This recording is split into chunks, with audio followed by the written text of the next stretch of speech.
Hey, welcome back to the channel. It's awesome that you're tuning in. It's time for some plug and play addiction, or at least that's my personal addiction. All of these plug and play devices reviewed here on the channel.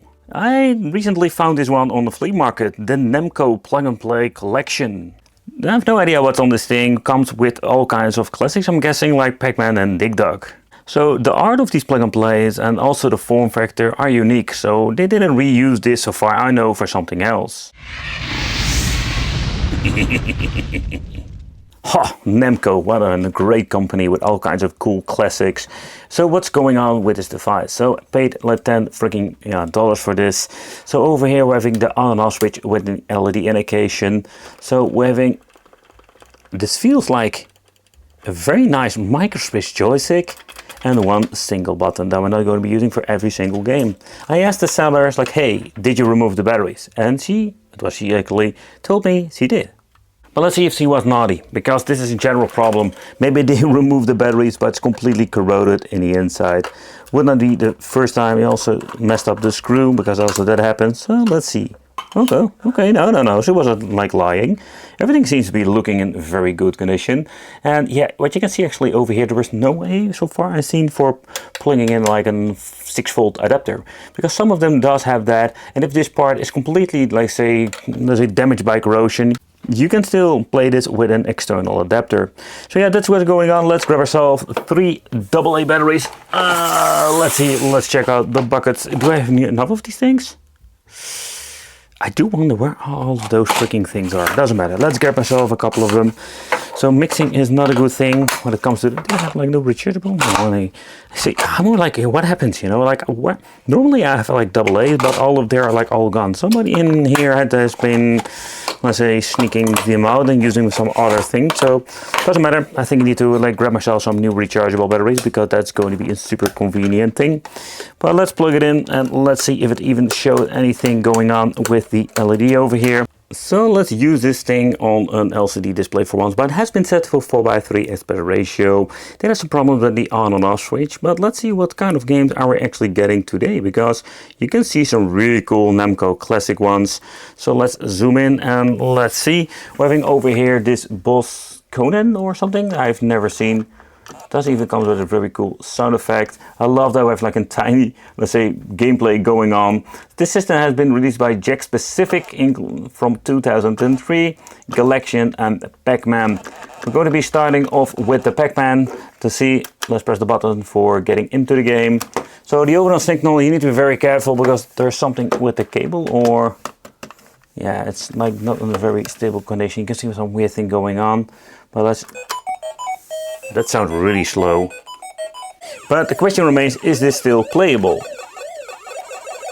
Sounds a little bit slow to me, if you ask me. And also, what kind of ROM were they using? Is this a ROM file for, like, really from the arcades? Or is it something from an NES?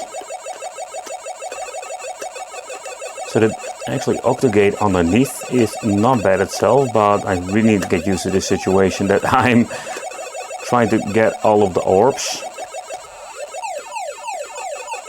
But so when it comes to the gameplay, I think the long travel, that is going to be a general problem. There's some weird things going on with the signal output, but so for the gameplay, it's enjoyable. Pressing reset doesn't give you any fancy menu, it's just going to give us like this weird menu, and that's it. We're going to go to Galaxian, the next game. Let's press fire and let's see if this is going to be any playable. Well, let's see what's going on. Okay. So the overall quality of the joystick, it's really enjoyable, but I have no idea what's going on with the freaking stick. Is it something to do with the cables, or? I think it is. Let's try that again. Let's see if this is going to be better. No, it's not going to be better. It's still having that weird thing going on with the lines and everything. So I have no idea what's going on, or this is something in the cable itself or the connection. It's kind of interesting. Rally X. I think the first time I've ever played this was on the Ridge Racer 5. I think they had like the intro. Sometimes you have like this Galaga return of. It's absolutely cool what they're doing in those old school games. Wow, completely messed up. Let's see if this is going to be any better. Not going to be moving this thing around. I think that's really something to do with the cable. Yeah, there's seriously something wrong with the cable.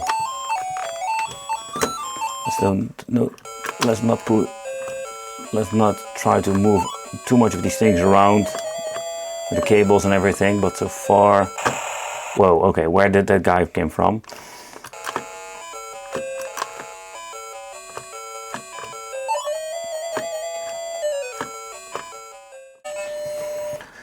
Old school Dig Dug.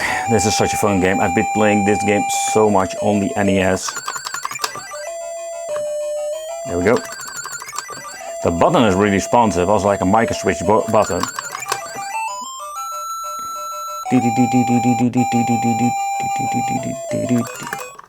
So let's try that game I personally never played. The Bosconian.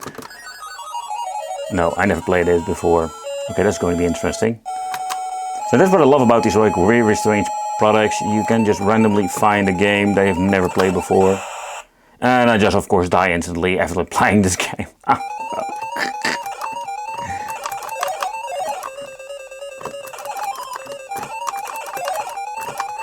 It's unfortunate of the cable that has some problems. Maybe I can do some soldering into the inside to see if I can actually fix the issue. But that's what we're getting with these older products. Oh, the flickering is really annoying, making this game unplayable. I need to destroy the spaceship? Yep, I do.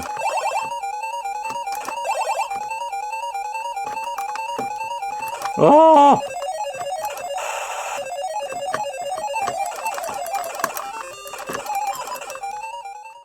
Ha! That's really cool. And I mean, in particular, we're going to be messing around with this almost CRT. That seems to be working. So let's get into the manual mode to switch to 50 Hz because that's actually why everything sounds so really slow. But now we're having a full arcade setup with the CRT.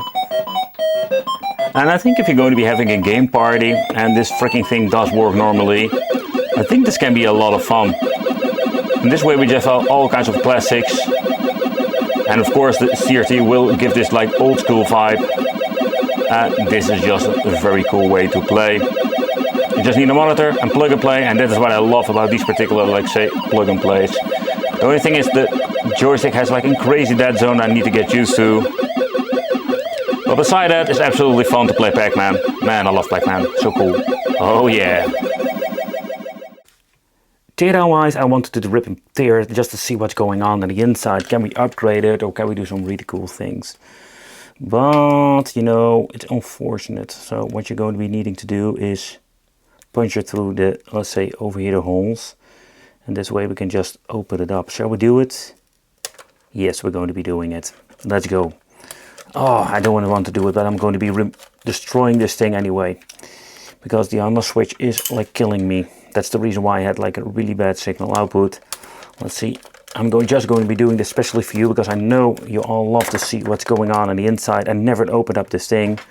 One of these, let's say, Namco ones. And oh, it's such a shame, you know. It's such a shame because these things are not cheap actually to buy. And I'm completely destroying the sticker now. Let's see if there's a hole over there. Yep, there is. So let's see if you're going to be doing a teardown, or at least you want to open up, fix something in the inside, you need to destroy the stickers. Okay, there we go. And it still doesn't show much. Okay, so we can actually open this part up, but I think I need to do the same thing on the other side. No! No! Oh, I see it. You see it too? There we go. Oh, this is such a shame, you know, it's such a shame to destroy something so cool. And it did still work okay.